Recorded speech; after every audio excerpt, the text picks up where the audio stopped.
মনে রেখো, তুমি না চাইলে আমি কখনোই তোমার কাছে যাব না। কিন্তু আমার যতদূর মনে আছে, মন তার বাচ্চাটার দায়িত্ব কিন্তু তোমার উপরে দিয়েছিল।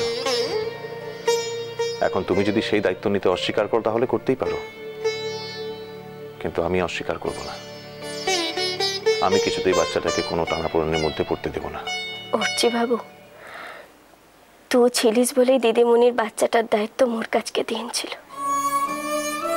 আসল কথাটা হলো, তুই আছিস এটো ভেবেই দিদিমণি তার বাচ্চার দায়িত্বটা মোদিকে পড়তে দিয়েছিল। আর এইটুকু বোঝার মতো বুদ্ধিটা মোর আনছে। দিদিমণির বাচ্চা পড়াশোনার লিখে যা যা টাকা খরচাটা হবে সকল কিছু মু করব। দিদিমণি পলাশমণির মানুষের লিখে ওর নিজের সকল কিছু লিখেটো দিয়েছে। সে দায়টা মু সারা জীবন মাথা পেতে লিবক। আরে এখন যদি তুই বলিস যে তুই এটা মেনেটো লিবিকলা, তাহলে মোর আর কিছু বলার নাই। কিন্তু বাচ্চার দায়টা তো অর্চি বাবু তোকে নিতে হবে। ঠিক আছে, তাহলে সেই কথাই রইল।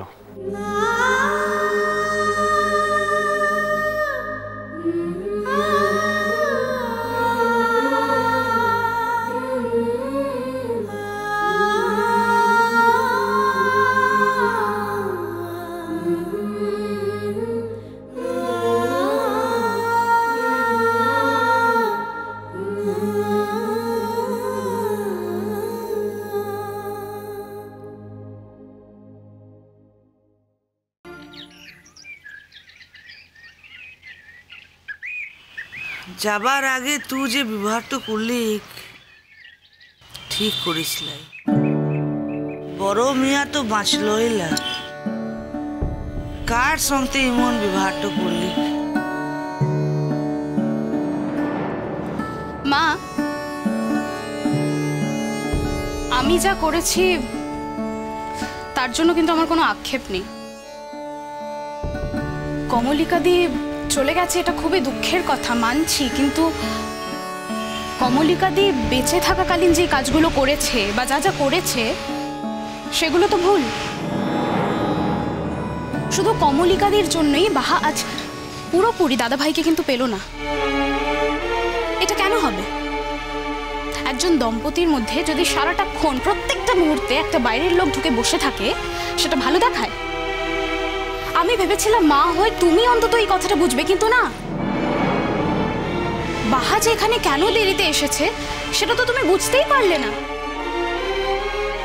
ও এখানে এত দেরিতে শুধুমাত্র এই কারণে এসেছে যাতে ও দাদা ভাই আর কমলিকা দিকে কিন্তু একা থাকার সুযোগ করে দিতে পারে।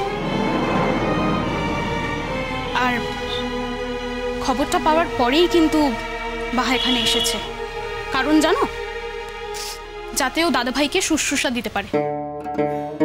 কমলিকা দি থাকাকালীন বাহা একটা দিনের জন্যও দাদা ভাইকে পুরোপুরি পেল না। আর আজ যখন কমলিকা দি নেই, চলে যাবার পরও কিন্তু সে দাদা ভাইয়ের মনের এক কোণে কিন্তু থেকেই যাবে। আর সেই ভাঙাচোরা মনটাকে সারিয়ে তুলবে কে? তোমার বাহা। কেন এটা কেন হবে বলো তো? সবসময় এটা কেন হবে? তার কি আর এছাড়া কোনো কাজ নেই? কারোর লিগে কিছু করলে ক্ষতি হয় না রে, উল্টো ভালো হয়, আরো বাড়ে সব। যেটো পাবার কথা তার থেকে বেশি পাবি, এটা জগতের নিয়ম। আমি অত জগতের নিয়ম টিয়ম বুঝি না। আমি শুধু আমাকে দিয়ে বিচার করছি। আর বাহার জায়গায় আমি থাকলে আমি এসব কিছুতেই মেনে নিতে পারতাম।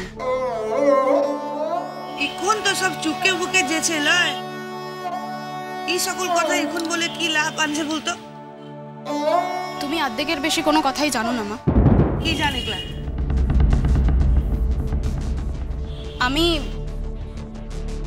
আমি বাহাকে ফোন করেছিলাম জানার জন্য যে ও কেমন আছে, কিন্তু ও বলল যে ও 1-2 দিনের মধ্যেই কিন্তু ব্যস্ত হয়ে পড়বে। ও আর অফিসের কামে লিখ গেল।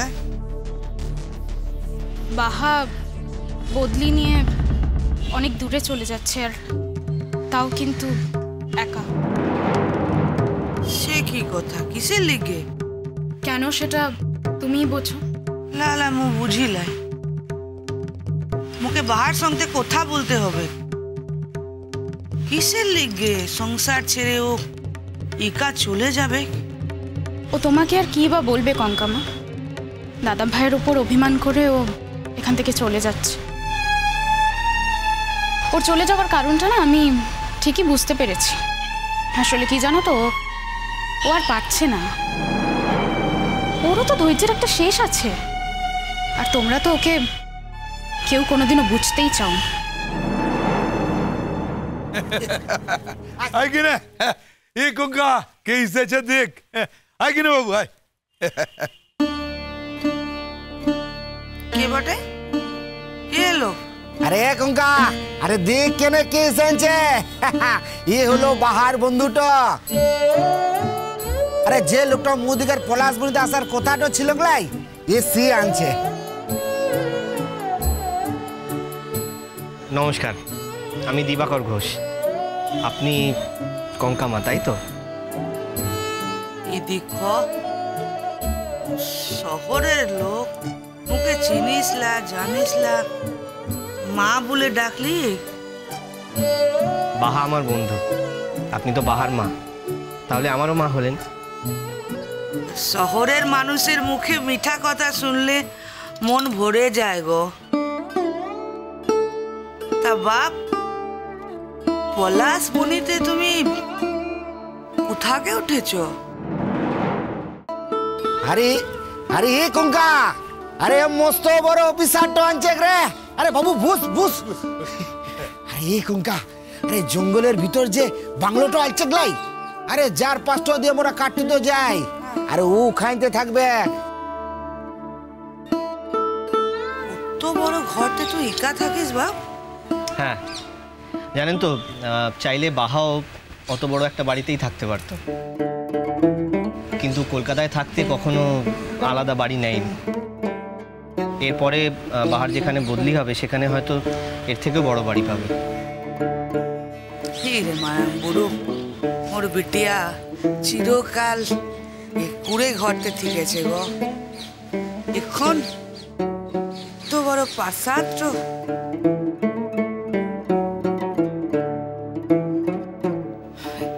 কি আপনি মন খারাপ করছেন কেন? আজ তো আপনার থেকে সুখী আর কারোর হওয়ার কথা না।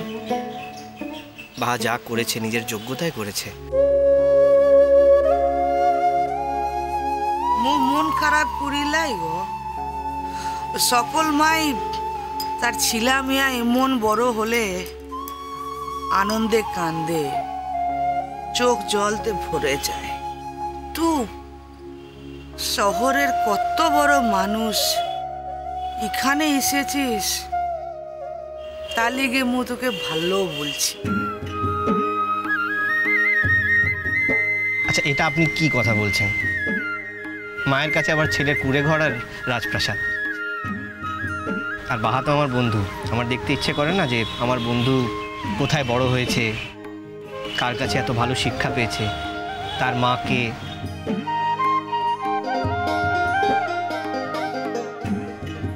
মু আর কি শিক্ষা দিয়েছি, মু একটু মুখ্য মানুষ আনছি। লেখাপড়া করলেই কি শুধু শিক্ষিত হয়?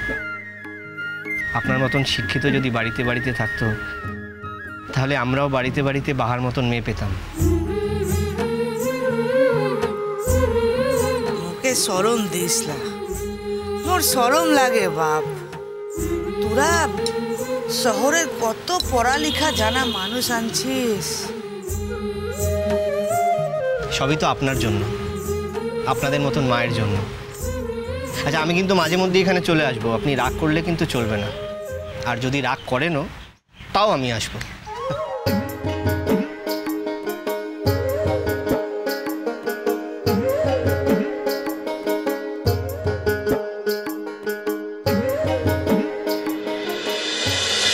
মিষ্টি কুটু মিষ্টি কুটু মিষ্টি কুটু।